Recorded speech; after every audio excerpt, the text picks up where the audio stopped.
Familia querida, muy bendecido día. Recompensas por el servicio. Primera de Corintios 9 del 13 al 18. El apóstol Pablo sigue respondiendo a las inquietudes de la iglesia en los Corintios. Es bueno que usted sepa que el apóstol Pablo fue un hombre que tuvo un encuentro con Dios. Él mismo dice de sí mismo que él antes era un perseguidor de la iglesia.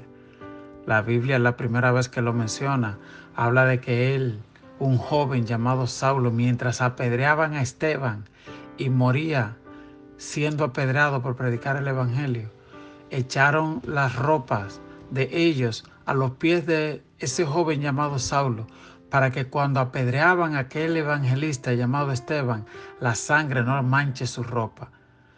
Y digamos, Pablo no participó directamente en el apedreamiento de Esteban, pero él era claramente uno de los líderes. Y luego que terminó de perseguir, encarcelar, la Biblia dice literalmente que él llegó a arrastrar a las personas de sus hogares.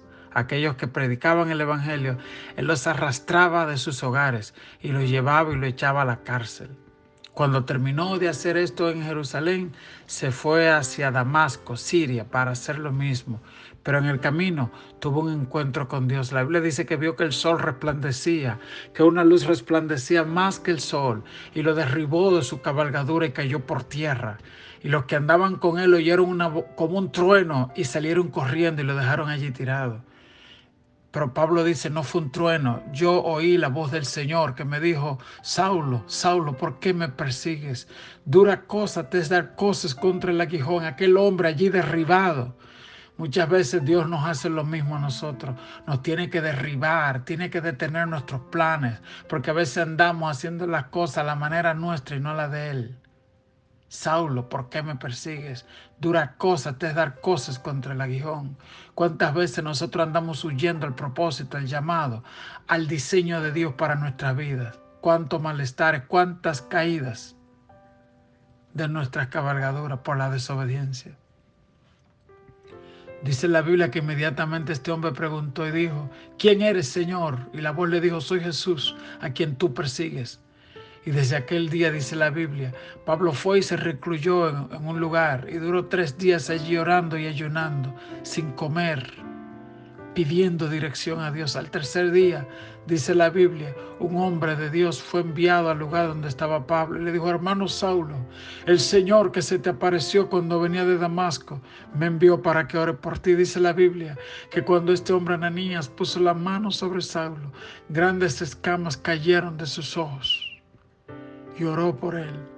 Me encanta que Ananías inmediatamente lo llamó hermano. Ananías le dijo al Señor, Señor, pero ese hombre era el que venía a matarnos para acá. Y el Señor le dijo, ve, porque instrumento escogido me es este.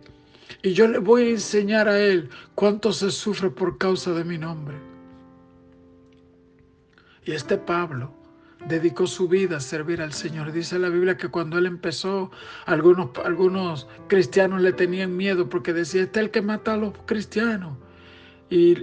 Pero lo escuchaban predicar. Y entonces los fariseos, que eran igual que él antes, ahora lo veían predicando y decían, pero ven acá, ahora tú te volviste uno de ellos, y entonces también lo perseguían. Era cristiano y los cristianos no creían en él. Y como él era antes fariseo, por los fariseos ahora tampoco querían saber de él. ¿Qué cosa? Así le pasa a mucha gente cuando empiezan a venir al evangelio, que muchas veces llegan a la iglesia y como que no saben por dónde, ¿verdad? Que Dios bendiga a esa gente que te reciben con un abrazo, con una llamada cuando venimos a los pies del Señor. Eso fue lo de Ananías. Él inmediatamente lo llamó hermano Saulo, en vez de decirle impío Saulo. Y dice la Biblia que Pablo venció todo esto y fue escogido luego otra vez por el Espíritu Santo. Mientras él estaba en una iglesia, que dice la Biblia que un tal Bernabé fue a buscarlo donde él estaba, había una unción en esa iglesia llamada Antioquía. Yo siempre digo, Renuevo es una Antioquía, es una iglesia como Antioquía. Había pastores, profetas, maestros, gloria, y en un culto de eso glorioso. Dice la Biblia que Bernabé fue allá donde estaba Pablo y lo trajo, le dijo, ven, tú tienes que congregarte en esta iglesia. Y allí Pablo permaneció un tiempo y fue instruido, enseñado Pablo esperó, él tenía el llamado, los dones, pero esperó. Y en una de esas administraciones e instrucciones, por ejemplo, tú estás en la iglesia, te bautizaste, estás integrado al discipulado cristiano, estás participando en alguna célula, tienes que crecer porque si no vas a pasmarte, a dar vuelta en el mismo lugar. Y Pablo fue y se unió a los servicios de esta iglesia y fue instruido allí. Y él antes tenía mucha instrucción también. Él dice que fue instruido a los pies de Gamaliel. ¿Quién fue Gamaliel? Aquel hombre que se opuso al juicio injusto de Jesucristo. Así que sin Pablo darse cuenta, él estaba bajo un hombre instruido por Dios. Y también dice la Biblia en Gálatas 1, Pablo dice, yo fui escogido desde el vientre de mi madre, Gálatas 1:15, pero cuando agradó a Dios, me apartó desde el vientre de mi madre y me llamó por su gracia. Bendita la gloria de Dios. ¿Cuánta gente hay aquí que desde el vientre de su madre, la presencia del Espíritu Santo tuvo un trato contigo? Tal vez cuando tú naciste, dijo tu papá, dijo tu mamá, yo le voy a poner Ezequiel porque este es un siervo de Dios. ¿Dónde estás tú con respecto a tu llamado? Tal vez alguna dificultad te hizo huir. Alguien tal vez te ofendió, alguien tal vez te hirió y dejaste el altar solo al cual Dios te llamó a servir, como levita, como sacerdote. Yo te invito a que en el nombre del Señor vuelvas a los pies del Señor, te integres a tu servicio. Y la lectura de hoy dice la Biblia que luego de que este hombre se sacrificara tanto, entonces los mismos hermanos de Corintios, muchos de ellos cuestionaban su llamado. Y entonces Pablo está respondiendo algunas preguntas. Y hoy, por ejemplo, parece que algunos estaban cuestionando. Y de hecho, cuando usted se lee, por ejemplo, le voy a leer esta otra cita. Está en 2 Corintios, porque uno dice, bueno, después de todas estas preguntas que Pablo respondió, ya ellos no tenían más preguntas, pero no. Él tuvo que escribir una segunda carta en 2 Corintios. Y luego, fíjese en 2 Corintios 11:22, como él dice, son hebreos, yo también. Son israelitas, yo también. Son descendientes de Abraham, yo también.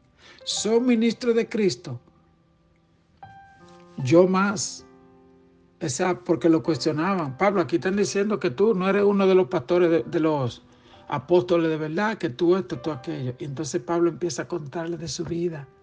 Porque a veces vemos los pastores, a veces vemos la gente que sirven y pensamos como que todo es color de rosa. Y cuando Pablo empieza a hablar su testimonio personal, Pablo escucha lo que dice en el verso 24. En el 23 dice, yo más, en trabajo más abundante. Es decir, yo he trabajado más. En azotes sin números. Usted sabe que un azote romano tenía 39 latigazos. Y Pablo dice, en azotes sin número, en cárceles más, en peligro de muerte muchas veces. De los judíos 5 veces he recibido 40 azotes menos uno. Si usted multiplica 5 por 40, son 200 latigazos, menos los 5, 5, ¿verdad? Porque era 40 menos 1. Entonces estamos hablando de 195 latigazos romanos recibió este hombre en su trabajo para el evangelio, pero no echó para atrás. Y a veces nosotros solo con que nos miren algo, que no me saluden, ya no vuelvo. No. Él dice, yo estuve en peligro, en cárcel, en látigos. El verso 25 dice, 3 veces he sido azotado con varas, una vez apedreado, 3 veces he padecido naufragio, una noche y un día he estado como náufrago en alta mar, en caminos muchas veces, en peligro de ríos, peligros de ladrones, peligros de los de mi nación, peligros de los gentiles, peligros en la ciudad, en el desierto, en el mar, en falsos hermanos, en trabajo, en fatiga y en muchos desvelos, en hambre, sed, muchos ayunos.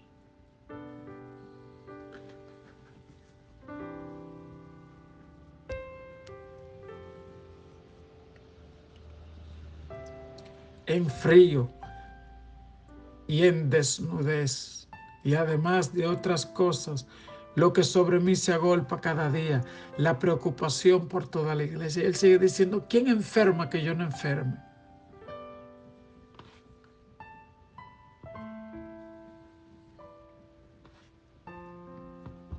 Este es el corazón del apóstol Pablo. Y entonces cuando uno lee de lo que lo cuestionaban a él, uno tiene que decir, wow. Pero lo mismo hicieron con Jesús, lo crucificaron. Lo mismo hicieron con Moisés, querían apedrearlo. ¿Y crees tú que contra ti no van a decir cosas? Entonces, en el verso 13, que es la clase de hoy, Pablo dice, ¿no sabéis que los que trabajan en las cosas sagradas comen del templo y que los que sirven al altar del altar participan? Así también ordenó el Señor a los que anuncian el Evangelio que vivan del Evangelio. Parece que cuestionaban el derecho de Pablo de participar, de que la iglesia les sirva de alguna manera. Usted sabe que Pablo predicaba en una iglesia y luego se iba a otra y otra y otra. Y que estaba preso por allá y algunos se avergonzaban. Ay, mira, tu pastor cayó preso. Pues Dios no está con él porque está preso. Ay, yo vi que lo apedrearon en Iconio y en Listra le pasó tal cosa. Yo supongo la noticia que llegaban. Este hombre sirviendo a Dios con toda su alma y su corazón. Y usted sabe, tal vez pensaban, bueno, pero si Dios había estado con él, no lo habían apedreado, no le había pasado tal cosa. Entonces Pablo empieza a decir algunas cosas. El verso 15 dice, pero yo de nada de esto me he aprovechado, ni tampoco he escrito esto para que se haga conmigo así, porque prefiero morir antes que nadie desvanezca esta mi gloria. Es decir, Pablo dice, yo tengo derecho como un verdadero apóstol, como un pastor de la causa de Dios. Dice Pablo, está escrito que el que sirve en el altar viva del altar. Eso está en el libro de Números. Cuando Dios estableció el sacerdocio, Aarón y a su descendencia, le dijo el Señor, a ustedes yo no les voy a dar ningún terreno. Yo soy su heredad. Ustedes de los diezmos, de las ofrendas, ustedes tocan una porción, pero ustedes me sirven a mí. Y usted sabe, eso no es una licencia para la vagancia. La Biblia dice claramente, el que no trabaja, que no coma. La Biblia habla mucho y cuando usted se lee Proverbios capítulo 31, las mujeres, yo le invito a que le lean eso, dice sus manos le basten. ¡Wow! Y habla de la mujer cristiana, una mujer emprendedora, luchadora. Y el hombre cristiano tiene que ser un hombre luchador, incluyendo los otros, los pastores. Vaya a su universidad, haga dos maestrías, vaya. ¿Entiende? Y desarróllese y tenga su mente siempre lista, pero sobre todo, sírvale al Señor, porque todo lo de esta vida es pasajero. Y entonces Pablo decía, yo prefiero morir antes que nadie desvanezca esta mi gloria. Es decir, Pablo decía, pero aunque yo tengo derecho a todo esto, ustedes nunca me han sostenido, decía Pablo. Yo me he sostenido yo. Pero él está diciendo a la iglesia, no es que yo no tenga derecho a eso, porque está escrito. ¿Entiendes? Hay personas que dicen, los pastores no trabajan. Bueno, sí trabajan. Sirven en una iglesia, en un ministerio. Y ese ministerio en el que ellos sirven tiene responsabilidad de asegurar que ese hombre de Dios no sea un pasajambre. ¿Entiendes? Ni él, ni su esposa, ni sus hijos. En mi caso mío, ustedes saben, yo trabajo y he trabajado toda mi vida desde chiquito. Soy limpiabota y de todo. Y no me avergüenzo eso. Y he estudiado bastante también. Y soy pastor de la iglesia, pero trabajo duramente. La iglesia lo sabe. ¿Entiendes? Entonces, o sea que no es justo decir, los pastores no trabajan. Sí trabajan. Y aún ellos que están dedicados a tiempo completo en la iglesia. Porque, porque qué bueno cuando uno puede dedicarse, que tiene más tiempo para orar, para interceder. ¿Entiendes? Entonces, o sea que no sé ustedes lo que digan, los pastores son unos vagos. No, no es cierto. Este trabajo, yo se lo puedo decir a usted, no se hace por dinero, el que lo hace de verdad. Y esto es lo que está diciendo, lo hace por amor, por un llamado. Y Pablo dice, si anuncio el evangelio no tengo por qué gloriarme porque me es impuesta necesidad.